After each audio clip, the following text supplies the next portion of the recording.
వారసత్వ రాజకీయాల్ని ప్రజలు అంగీకరించట్లేదు అన్నటువంటిది దేశవ్యాప్తంగా కనబడుతోంది. గత 30-40 ఏళ్లలో ఈ మార్పు స్పష్టంగా కనబడుతోంది. క్రమంగా వచ్చింది, ఒకేసారి రాల. రాహుల్ గాంధీ వారసత్వంగా ప్రధానమంత్రిగా జనం ఒప్పుకోవట్లేదు. అఖిలేష్ యాదవ్ని దించేశారు. ఇప్పుడు తన శక్తితో తన పేరుతో రావాల్సినటువంటి పరిస్థితి అవ్వట్లేదు. 2 టర్మ్స్ నుంచి తేజస్వి యాదవ్ దెబ్బతిన్నాడు, ఆదిత్య థాకరే దెబ్బతిన్నాడు, కేటీఆర్ దెబ్బతిన్నాడు, స్టాలిన్ దెబ్బతిన్నాడు. ఉదయనిధి స్టాలిన్ది ఇక్కడ మనకు ఒక పాఠం. మెయిన్ సమస్య ఏంటంటే మనం ఏం మాట్లాడినా పర్లేదు, మనం ఏం చేసినా రైట్ అంటారు మన వర్గం. అంటే అధికారంలో ఉన్నంతసేపు అంటారు, ప్రతిపక్షంలో ఉన్నప్పుడు ఏలెత్తి మన వైపే చూపెడతారు. ఇప్పుడు తేజస్వి యాదవ్ని వాళ్ళ కుటుంబమే ఏలెత్తి చూపెట్టింది, అఖిలేష్ యాదవ్ని వాళ్ళ కుటుంబమే ఏలెత్తి చూపెట్టింది, జగన్ని దిగిపోయిన తర్వాత వాళ్ళ కుటుంబమే ఏలెత్తి చూపెట్టింది, మిగతా వాళ్ళ కార్యకర్తలే ఏలెత్తి చూపెట్టారు. ఇక్కడ చంద్రబాబు గారు అంటే ఆయన ఒక అభివృద్ధి, ఆయనది ఒక ఫార్ములా, సరే దాంట్లో మంచి చెడు పక్కన పెడితే అదొక పబ్లిక్ రాజకీయం అదే రూట్లో సాగిపోయినటువంటి.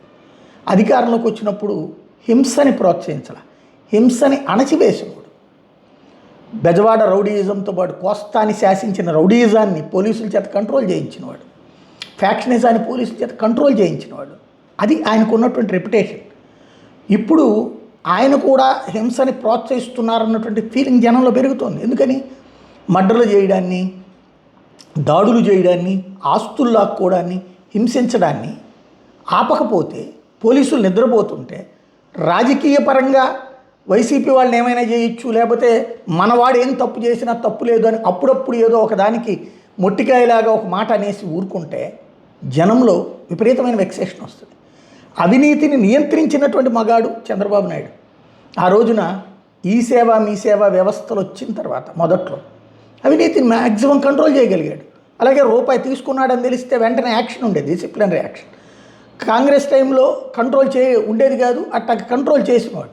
ఇప్పుడు కరప్షన్, వాలంటీర్ వ్యవస్థ తీసేశాక విపరీతమైన కరప్షన్ నడుస్తుంది. సచివాలయ వ్యవస్థని వేధించాక విపరీతమైన కరప్షన్ నడుస్తుంది. డబ్బులు లేని ఎక్కడ పని జరగట్లేదు. ఇవన్నీ కూడా వైఫల్యాలే. ఇవన్నిటికీ కంట్రోల్ చేయాలి అంటే లోకేష్ బాధ్యత తీసుకుని ఆ పని మీద ఉండాలి. పోలీస్ పనే చేయాలి, రాజకీయ పని చేయకూడదు. పోలీస్ అంటే పోలీస్ అనిపించాలి, పోలీస్ అంటే పొలిటీషియన్ అనిపించకూడదు. అలాగే నేరం జరిగితే రాజకీయ నేరం అయితే కనుక శిక్షిస్తాం, మిగతా వాటిట్లో పట్టించుకో, మన వాళ్ళనైతే వదిలేస్తామనే ఫీలింగ్ రాకూడదు. తమిళనాడులో అదే జరిగింది. స్టాలిన్ అట్లాగే పెంచి పోషించాడు, దెబ్బతిన్నాడు. అది మనకి పాఠం. తేజస్వి యాదవ్ అధికారంలో 2 ఏళ్ళు ఉంటేనే, డిప్యూటీ సీఎంగా ఉంటేనే అరాచకం చేశాడు. అది వాళ్ళకి విరక్తి కలిగింది. జగన్మోహన్ రెడ్డి ఎందుకు దించారు? జనం సంక్షేమ పథకాలు ఏమైనా తక్కువ ఇచ్చాడా? అలాగే కరోనా టైంలో ఎంత అద్భుతమైన పని చేసుకొచ్చాడు. ఆ తర్వాత జరిగినటువంటి పరిపాలనాపరమైన సంస్కరణ కూడా అద్భుతంగానే చేసుకొచ్చాడు, జిల్లాల విభజన నుంచి అనేకం. అయినా ఎందుకు దించారు అతన్ని అంటే నోటి దురుసు వాళ్ళని, చేతి దురుసు వాళ్ళని కంట్రోల్ చేయలే, పైగా సపోర్ట్ చేసినట్టే కనిపించడం జరిగింది. అనంతబాబు లాంటి విషయంలో జరిగినటువంటి చర్యలు కావచ్చు, లేకపోతే నోటిదోల నాని లాంటి వాళ్ళ మాటల్ని పట్టించుకోకపోవడం కావచ్చు, జోగి రమేష్ లాంటి వాళ్ళ మాటల్ని సమర్థించడం కావచ్చు, తెలుగుదేశం పార్టీ కార్యాలయం మీద దాడిని సమర్థించడం కావచ్చు. ఇవి అతన్ని విధ్వంసకారుడు అని మనం చెప్పిన దాన్ని అంగీకరించినట్టే. ఇప్పుడు మనం చేసేది కరెక్ట్ అవుతుందా? ముందు లోకేష్ గారు తేల్చుకోవాలి. ఇప్పుడు తను సీఎం ఛార్జ్ తీసేసుకోవాలి, ఇప్పుడే ఈ టర్మ్లోనే తీసేసుకోవాలి.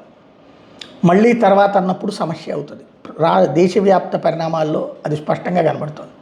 రెండవది, ఒకప్పటి బాబు, 2004కి ముందు బాబుగా లోకేష్ మారాలి. వ్యవస్థల్ని కంట్రోల్ చేయాలి, బాధ్యతగా ఉండాలి. తప్పు ఎవరు చేసినా చర్య తీసుకుంటారన్నటువంటి ఒక సంకేతం వెళ్ళాలి. ఈ పత్రికల్ని లేకపోతే టీవీల్ని నమ్మి వాళ్ళు ఇచ్చేటటువంటి ఫాల్స్ ప్రచారంతో గొప్ప అయిపోతున్నాం అనుకోవడం అమాయకత్వం. ఆలోచించుకోవాల్సిన సందర్భం.